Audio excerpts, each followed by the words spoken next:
Vote আসলে সংখ্যালঘু সংখ্যালঘু চিৎকার, ভোট শেষ হয়ে গেলে সংখ্যালঘুদের সম্পত্তি উন্মুক্ত যে পারে লুটে পুড়ে রেখে। এর পিছনে একটা কারণ আছে। কি কারণ?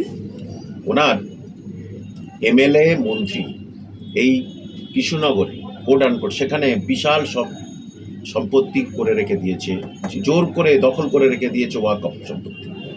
এই কলকাতায় 2-3 জায়গায় ওনারই খুব কাছের লোকজন তারা কিন্তু ওয়াকফ সম্পত্তি ভোগ করছে এবং তারা স্বীকারও করেছে, হ্যাঁ ভোগ করছি। তাহলে উনি জানেন এক্ষুনি যদি ওয়াকফ নিয়ে আমি প্রতিবাদ করি তাহলে আমার সব বার হয়ে যাবে।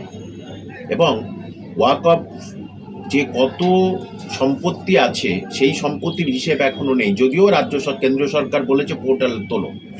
এইবারে তো ঝামেলায় পড়ে যাবে মমতা ব্যানার্জি। এবং এখান থেকে যে বিশাল আকারের একটা ইনকাম হয় সেই ইনকামটা কোথায় যাচ্ছে? কি ইনকাম হয়?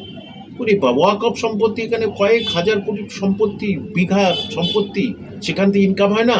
উনি এটা ওখানে দিয়েছেন, এখানে দিয়েছেন, সেখান থেকে ইনকাম হবে না? ওয়াকফদের সম্পত্তি এরকম বিল্ডিং, বড় বড় বিল্ডিং ওয়াকফের, তাহলে সেগুলো ভাড়ায় দিয়েছে, ব্যাংক দিয়েছে, উমুক দিয়েছে, সেগুলো থেকে টাকা ইনকাম হয় না? বিশাল ধরনের টাকা ইনকাম হয়। তাহলে সেইটা থেকে উনি গরিব মুসলিমদের জন্য একটা হাসপাতাল করতে পারেন, কিছু করেছে, আরও কিছু করতে পারেন। এখানের জন্য গরিব ছেলে মেয়েদের জন্য গ্রামে একটা ইংলিশ মিডিয়াম স্কুল করাতে পারেন। এগুলো কবরস্থান সুন্দরভাবে সুষ্ঠুভাবে উনি করে রাখতে পারেন। সেটা না করে ওয়াকফের বেশ কিছু সম্পত্তি বেদখল হয়ে গেছে, হ্যাঁ, সেইগুলো নিয়ে ওনার কোনো কথা নেই। কেন? তাহলে সংখ্যালঘুদের আত্মার সঙ্গে সম্পর্ক, সেই ওয়াকফ নিয়ে আপনার মুখে কোনো কথা নেই কেন? এ ভাঙড়ের কাছে একটি মসজিদের জমি, সেটা এনকেডিএ দখল করছে, সবাই জানে, এটা জেনে গেছে। তাহলে তাদের নিজস্ব জমি, মসজিদের জমি, সেইটা মমতা ব্যানার্জির এই যে স্বাস্থ্য দপ্তর, এনকেডিএ এবং স্বাস্থ্য দপ্তর সেটাকে বেদখল করছে, তারা আন্দোলনে নেমেছে। তাহলে আমাদের নিজস্ব সম্পত্তি যেটা, সেই সম্পত্তি অধিকার করার ক্ষমতা কে দিয়েছে? মমতা ব্যানার্জিকে।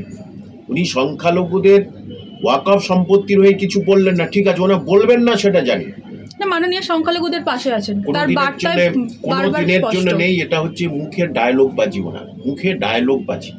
এই পশ্চিমবঙ্গ থেকে উনি সংখ্যালঘুদের জন্য কি করেছেন বলতে পারবেন? সংখ্যালঘুদের জন্য একটা স্পেশাল কোনো ওই শ্রী করেছেন, মানে প্রকল্প করেছেন বলতে পারবেন? সংখ্যালঘুদের জন্য যে মুসলিম উন্নয়ন প্রকল্পশ্রী উনি করেছেন, কোনো আলাদা কোনো প্রকল্প করেননি। তাহলে ভোটের আশা করেন কি করে? এই সংখ্যালঘুর যে অ্যাডেড এবং আনএডেড মাদ্রাসাগুলো, তারা রাস্তায় নেমেছে, আপনারা দেখেছেন। তাহলে সেখানে 33 কোটি টাকা মজুদ রেখেছে এই এদের খরচার জন্যে। সেই টাকাগুলো কোথায় যাচ্ছে? আজকে তারা মাইনে পায় না, তারা রাস্তায় ঘুরে বেড়াচ্ছে।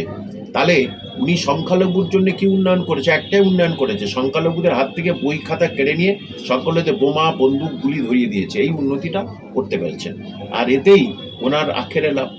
যত গুন্ডা মস্তান তৈরি হবে এই ভোটের সময়, ভোটের আগে পিছে মুসলমান তৈরি করাতে পারবেন, ততই ওনার ভোট বাক্সের হচ্ছে কে আরও কারসাজিটা বেশি বাড়বে। সেটা সংখ্যালঘুরা এখন বুঝে গেছে। এখন উনি জানেন সংখ্যালঘু ভোট আর ওনার কাছে নেই, তাই মতুয়া ভোটের দিকে উনি চলে যাচ্ছেন, যে মতুয়াদের কাছে যাচ্ছেন, সেখানেও সঠিক সম্মান পাননি।